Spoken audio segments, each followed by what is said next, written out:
Welcome to this episode Mutual Globe से मैं राहुल नारायण। नमस्कार, म्यूचुअल ग्लोब से मैं मनोज श्रीवास्तव। तो आज का एपिसोड हम लोग गोल्ड पे रख रहे हैं और स्पेसिफिकली कि क्या लगता है कि गोल्ड कहाँ तक जाएगा, और उसको समझने के लिए हम थोड़ा सा उसका बैकग्राउंड समझना चाहेंगे कि ये गोल्ड जो बढ़ रहा है तो क्यों बढ़ रहा है, पास्ट क्या हमें बताता है उसके बारे में, और क्या गोल्ड ही हमेशा मतलब जैसे गोल्ड और यूएस डॉलर का एक लिंक रहा है तो उसका भी क्या हिस्ट्री है। एक्चुअली एक जो थ्योरी चलती रही है और गलत नहीं रही है कि जब भी कुछ जियोपॉलिटिकल टर्मोइल होगा तो गोल्ड बढ़ेगा और जब ईज हो जाएगा तो फिर से वापस नॉर्मल हो जाएगा, लेकिन ऐसी सिचुएशन लग नहीं रही है। तो ऐसा क्यों लग रहा है कि क्या ये यूएस डॉलर ही हमेशा एक तरह से रिज़र्व करेंसी रही है वर्ल्ड की, या ये भी पावर शिफ्ट्स रहे हैं अगर हम लोग पिछला पास्ट देखते हैं? इसमें 2 मिनट एक्स्ट्रा लेना पड़ेगा इस एपिसोड के लिए। देखो, यूएस डॉलर की और गोल्ड की और जियोपॉलिटिकल की तो बहुत बातचीत हो रही है, बट समझना ये पड़ेगा कि यूएस की इकॉनमी की जो ये स्ट्रेंथ आई है ये वर्ल्ड वॉर 2 के बाद आई है। वर्ल्ड वॉर 2 के पहले ब्रिटेन की इकॉनमी सबसे स्ट्रांग इकॉनमी थी, ब्रिटिश पाउंड सबसे स्ट्रांग था और वर्ल्ड वाइड जो ट्रेड होता था वो ब्रिटिश पाउंड में होता था। अब उसके बाद में जब वर्ल्ड वॉर 1 हुआ, फिर 2 हुआ स्पेसिफिकली, तो उसके बाद ब्रिटेन वीक हो गया, मिलिटरली भी और इकोनॉमिक्स वाइज भी। और उसी प्रोसेस में चूंकि यूएस बाद में तो आया है शायद वर्ल्ड वॉर 2 में, लेकिन पहले नहीं था कहीं भी, और वेपन से बहुत काम कर रखा था यूएस ने। तो वो जो कंट्री सब आपस में लड़ रहे थे उनको जो वेपन्स चाहिए था तो वो यूएस दे रहा था, बेसिकली एलाइज को। और वो पेमेंट कैसे करते? उन्होंने पेमेंट गोल्ड में करना शुरू किया या जो उनके पास डॉलर्स थे। तो सिचुएशन ये हो गई कि वर्ल्ड वॉर 2 खत्म होते होते यूएस के पास वर्ल्ड का लगभग, एक ये रफ एस्टीमेट है, 70% गोल्ड यूएस के पास आ गया।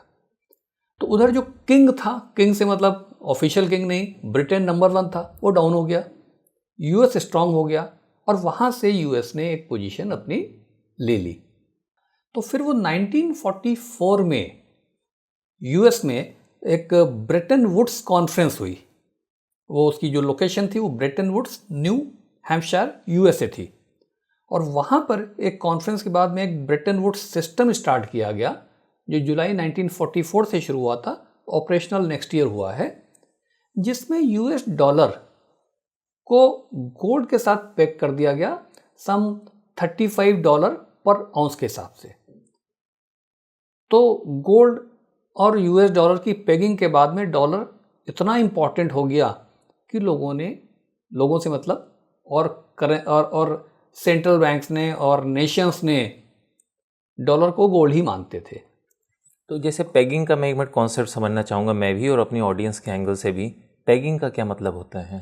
पेगिंग का मतलब वैसे तो कॉम्प्लिकेटेड है, बट समझने के लिए मान लें कि अगर उन्होंने कहा कि $35 पर आउंस है, तब की बात हो रही है 1945 की, तो उनका कहने का मतलब ये था कि अगर आपने $35 का कोई सामान बेचा जिसके बदले में यूएस आपको $35 देगा, तो या तो $35 ले लीजिए या जो रेशियो डिसाइड हुआ था उतना गोल्ड ले लीजिए। बेसिकली जो करेंसी है और उसका जो रिजर्व है जो कि गोल्ड रहता है वो एक तरह से कोरिलेटेड रहेगा। हाँ। फॉर एग्जांपल कि कोई अगर बैंक में गया, उसने $35 दिए तो उसको 1 आउंस गोल्ड मिल जाएगा। हाँ, सब लोग जाएंगे तो सबको गोल्ड मिल जाएगा इन अ सिचुएशन जहाँ पे 100% रिजर्व से पेगिंग है। हाँ। इसका मतलब कि जितना गोल्ड रिजर्व है उतनी ही एक तरह से करेंसी है। कोई अगर 100% नहीं रख रहा है, क्योंकि 100% प्रैक्टिकली कोई नहीं रखता था, जब रखा भी जाता था तो भी लेट्स से कि 40%, कि इतना अगर मेरे पास लेट्स से कि $100 गोल्ड है तो कम से कम $40 का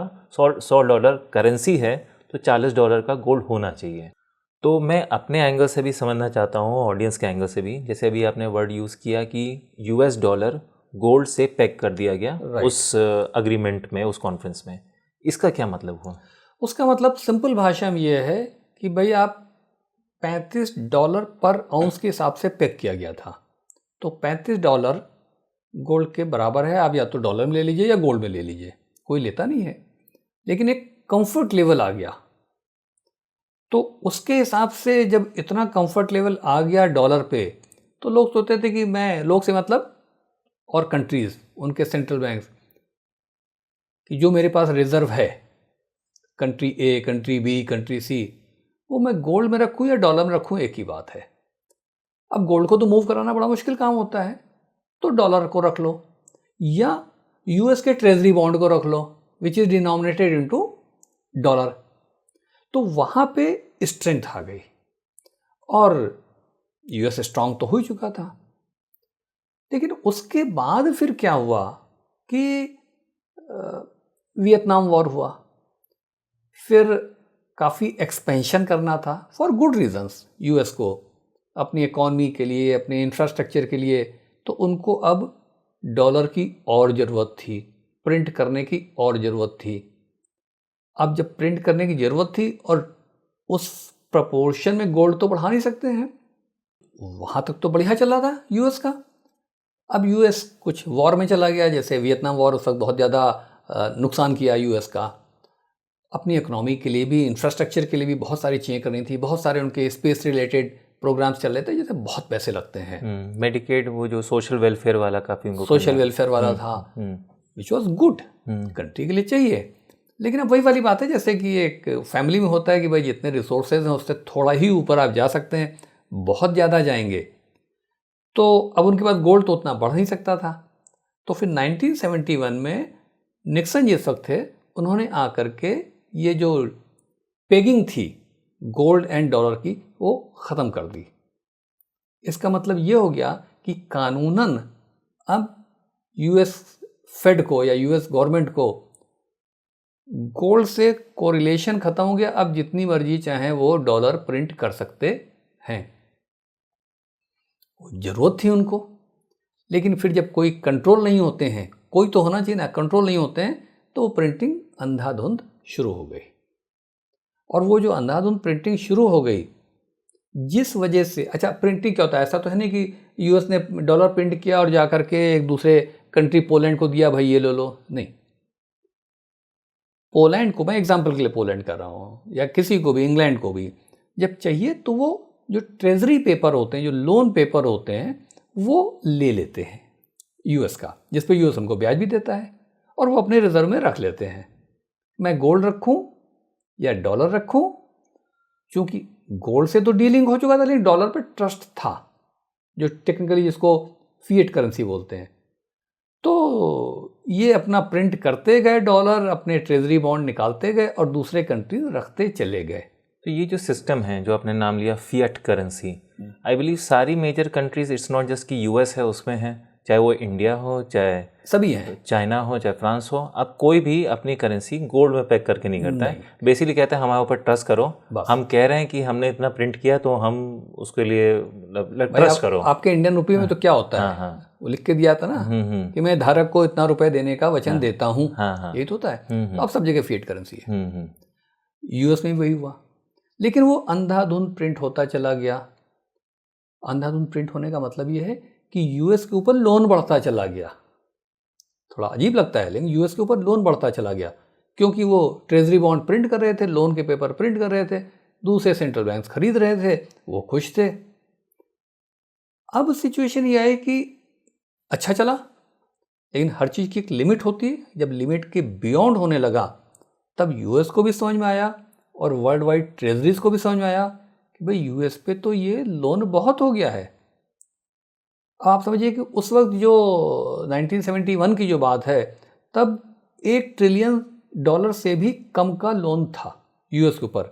आज कुछ $38 ट्रिलियन है, उस पर लगभग $1 ट्रिलियन के आसपास का तो इंटरेस्ट आ रहा है। वो इंटरेस्ट देना भी मुश्किल पड़ रहा है, दे रहे हैं बट मुश्किल पड़ रहा है। तो जैसे एनालिस्ट, इन्वेस्टमेंट एनालिस्ट करते हैं कि अब ये सिचुएशन थोड़ी अलार्मिंग हो गई, ऐसा ना हो कि कहीं कोई डिफ़ॉल्ट हो जाए। तो बेसिकली ट्रस्ट थोड़ा सा कम हो रहा है, इट्स नॉट कि ब्रेक हो गया है, टूट गया है, हाँ, बट थोड़ा कम हो रहा है, थोड़ा कम हो गया है, स्पेशली सेंट्रल बैंक्स का। भाई आप देखिए किसी भी कंट्री में आप देखिए 4 बिजनेसमैन हैं, अच्छे बिजनेसमैन हैं, AAA रेटेड पेपर हैं, बैंक दौड़ते हैं पीछे लोन ले लीजिए, या उनका AAA रेटेड पेपर खरीदने में तैयार होते हैं, बैंक हो, म्यूचुअल फंड हो, इंश्योरेंस कंपनी हो। लेकिन एक लिमिट के बाद जब ज़्यादा हो जाता है तो थोड़ा सा लोगों को टेंशन होता है कि बहुत ज़्यादा तो नहीं हो गया कि कल को ये ना दे पाए, इंटरेस्ट की सर्विसिंग ना कर पाए। यहाँ से टेंशन शुरू हुआ। ये जब टेंशन शुरू हुआ तो लोगों ने थोड़ा थोड़ा अपना रिजर्व जो डॉलर में था वो कम करना शुरू किया और गोल्ड में बढ़ाना शुरू किया। ये तो पिछले 3-4 साल की कहानी हो गई जो गोल्ड बढ़ना शुरू हो गया। सच यानी ब्रिटेन से शिफ्ट होकर यूएस पे आ गया, उन्होंने भी बड़े वॉर किए और अपनी इकोनॉमी को डैमेज किया। देखने वाले 10-20 साल ही देखते हैं, बड़ा लंबा पीरियड देखा जाता है, 100 साल का 200 साल का पीरियड देखा जाता है। तो जैसे अभी की जो नई जनरेशन कहे भाई यूएस से स्ट्रांग कौन, यूएस से अच्छा कौन, ब्रिटेन था। ब्रिटेन से अच्छा कौन, तो आप समझिए पहले रोमन एम्पायर रहा, फिर स्पेनिश एम्पायर आया 16-17 सेंचुरी में, डच रिपब्लिक आया। चीज़ें चेंज होती रही हैं, क्योंकि हम इतना लंबा देखते नहीं हैं। तो अब वो एनालिस्ट कह रहे हैं कि भाई ब्रिटेन के साथ भी तो यही हुआ था, इतना स्ट्रांग था। क्या था, sun never sets on the British Empire. इतना बड़ा ब्रिटिश एम्पायर था कि किसी ना किसी जगह सूरज निकला होता था, यहाँ डूबा तब तक दूसरे कंट्री में हो गया, इतना बड़ा था, और वो एम्पायर डूब गया इसी झगड़े की वजह से। झगड़े से मतलब वर्ल्ड वॉर 2 और खर्चे। अब यूएस भी कहीं ना कहीं जाने अनजाने, पहले तो लोन बहुत हो गया उनके ऊपर, उसके बाद अब जो ट्रिगर आया, जैसे तुमने कहा कि भाई थोड़ा ट्रस्ट कम हुआ तो गोल्ड बढ़ना शुरू हो गया। लोगों ने गोल्ड में, लोगों से मतलब यहाँ पे सेंट्रल बैंक से, गोल्ड में 1% भी बढ़ा दिया तो मैसिव होता है। अब उसके बाद में फिर आ गया रशिया यूक्रेन वॉर, जो हम लोग पहले भी डिस्कस कर चुके हैं, और रशिया का सब फ्रीज कर लिया। तो जिनके नहीं भी फ्रीज हुए थे, बट डर तो उनको भी हो गया कि एक आजकल वो पॉपुलर सेइंग चलती कि आपका पैसा यूएस के रेफरेंस में, कि अगर आपने यूएस को कोई पैसा दे रखा है, आपका पैसा सेफ है जब तक वो अनसेफ नहीं होता है। ठीक है ना। सबको डर शुरू हुआ। तो एक तो पहले ट्रस्ट कम हो चुका था, अब डर हो गया, तो लोग ने और डॉलर कम करना शुरू किया अपना रिजर्व में, और गोल्ड को बढ़ाना शुरू कर दिया। यहां से ट्रिगर हुआ ये जो गोल्ड की रैली आपको दिखाई पड़ रही है। तो जो एक बात होती थी कि जियोपॉलिटिकल टेंशन है, जिस वजह से होता है, और वो ईज होगा तो गोल्ड भी नॉर्मल पे आ जाएगा, अभी तो वो दिखाई नहीं पड़ता।